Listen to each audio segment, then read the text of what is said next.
All right, welcome back to The Explainer. Today we are unpacking a totally wild array of recent AI developments, because let me tell you, it has been an absolute roller coaster of a week in the tech world. We're going to be shifting from some surprising, honestly kind of unbelievable software downgrades that might be affecting the tools you use every single day to massive technological leaps. And then finally, we'll wrap up by empowering you to build your own permanent AI brain so you can actually stay ahead of all this. So let's jump right in. Here is our roadmap for today. Number 1, the AI performance paradox. Number 2, AI enters physical reality. Number 3, the multi-agent revolution. Number 4, the hidden infrastructure. And number 5, build your second brain. Starting things off with Section 1, the AI performance paradox. Is AI getting dumber? Now, we generally just expect AI models to get exponentially smarter with every passing week, right? But recent data shows a major model might be doing the exact opposite. Have you felt like Claude has been, well, kind of slacking lately? Like it's just not giving you the depth it used to? You know what? You aren't alone. Stella Lorenzo, the director of AI over at AMD, felt exactly the same way. But instead of just complaining about it online, she decided to get empirical. She actually pulled over 6,800 of her own team's session files, tracking more than 200,000 actions Claude took in real-world scenarios, all to objectively answer the question, is Claude actually getting dumber? She posted the entire breakdown on the official Claude GitHub page, complete with screenshots and hard metrics. And the result? A staggering 73% drop in Claude's thinking depth by the end of March compared to just a month prior. Just think about that massive decline in quality for a second. 73%. To put that into perspective, back in February, Claude would do deep research. It would read through your code an average of 6.6 times before making any edits at all. But by March, it reads it just twice. Actually, let's call it what it is. That is a 70% drop in how much research it does before it touches your work. And this brilliantly exposes a dirty industry secret. Companies quietly downgrade these models behind the scenes to save on those incredibly expensive compute costs. And they just don't tell you.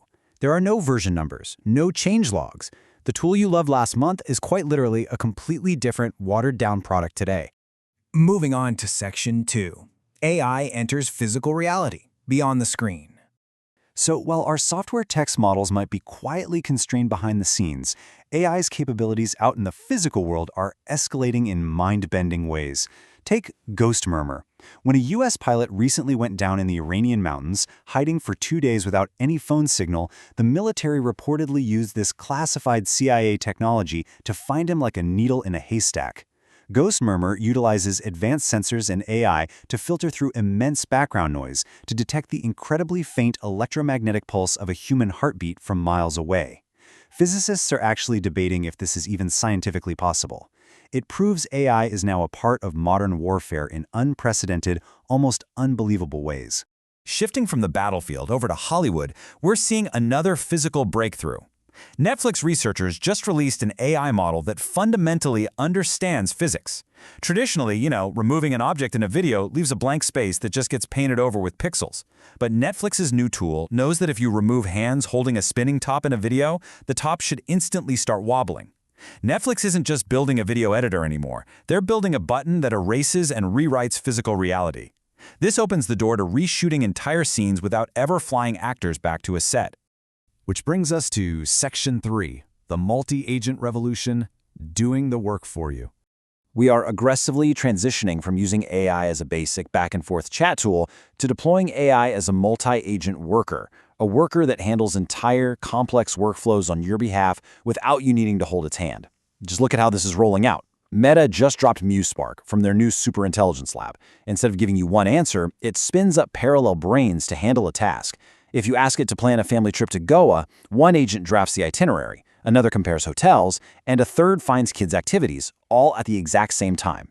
Then we have Claude, which is now living directly inside Microsoft Word. It acts as a legal assistant, capable of instantly reading 100-page contracts and writing actual red-line edits directly inside your document.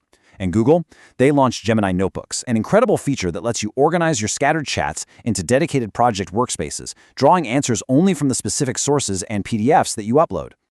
These tools are also becoming hyper-specialized for our daily lives. Gemini introduced interactive double pendulum physics simulations right in the chat window. It even added a specialized AI shopping experience tailored specifically for users in India that compares real-time stock and prices. Meanwhile, the Cursor app released a wild update. You can now pull out your phone while stuck in traffic, type a command, and a live AI agent will literally execute the code fix on your laptop sitting back at home. Your computer effectively becomes a remote brain right there in your pocket. Now, if data privacy is your primary concern with all these agents running around, Google just dropped a guide on running their newest Gemma 4 model totally offline on your own laptop using OpenClaw and Ollama. This unlocks some massive perks: 0 cloud costs, 0 monthly subscription fees, and most importantly, 0 data ever leaving your computer. For anyone handling sensitive work, this is absolutely the cleanest path forward right now. Okay, let's look at the bigger picture in Section 4, the hidden AI infrastructure, the real power war. All of these parallel agents, physical reality simulations, and sophisticated models, they require immense, almost unfathomable computing power, and that is leading us to a quiet but massive development in global infrastructure. While OpenAI has been busy telling investors about their massive compute capacity, Anthropic just quietly signed a multi-gigawatt power station deal with Google and Broadcom starting in 2027. To put that into perspective, that single deal alone is nearly twice the size of OpenAI's entire current global capacity on Earth. So while OpenAI is winning the public press release war, Anthropic is setting themselves up to win the actual physical war for infrastructural dominance. Finally, let's bring it back to you in Section 5, Build Your Second Brain, the ultimate workflow. Look, while billion-dollar companies fight over power grids and compute capacity, you can use this technology right now to solve AI's biggest flaw, the fact that it forgets your research every single time you start a new chat. We are going to build a personal Wikipedia. This entire system was open-sourced by Andrej Karpathy, one of the brilliant minds who helped build OpenAI from day one. You can empower yourself today, and it requires absolutely 0 coding. First, download the visual note-taking app Obsidian and its free Chrome web clipper. Second, connect your Claude desktop app to your Obsidian Vault using Karpathy's specific wiki schema prompt.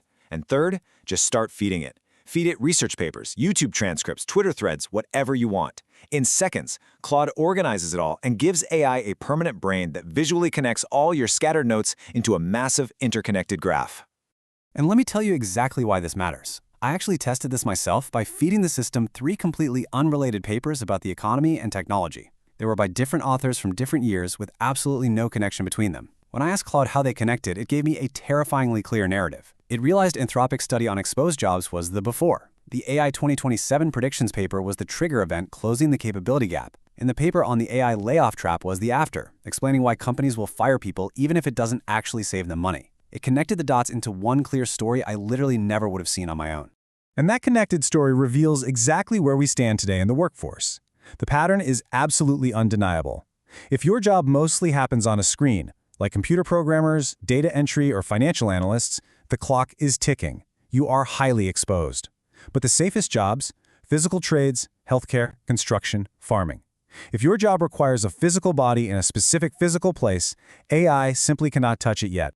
So here is what you should take away from all of this. The landscape is shifting incredibly fast. We're moving from models secretly downgrading to physical reality simulations to infrastructure scaling straight to the moon. The absolutely crucial point here is taking action right now to protect your own knowledge and workflow. Start building your second brain today.